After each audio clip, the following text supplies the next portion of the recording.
আসসালামু আলাইকুম। আজকে আমি একটা পুডিং বানাবো। প্রথমেই আমি এখানে দুধ গরম করে নিচ্ছি।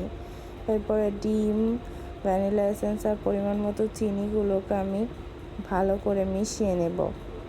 খুব ভালো করে মেশানো হয়ে গেলে আগে থেকেই গরম করে রাখা যে দুধটা ছিল সেটাকে ঠান্ডা করে ডিমের মিশ্রণটাকে ঢেলে দিব। এবার দুধ আর ডিমের মিশ্রণটিকে খুব ভালোভাবে মিশিয়ে নিব।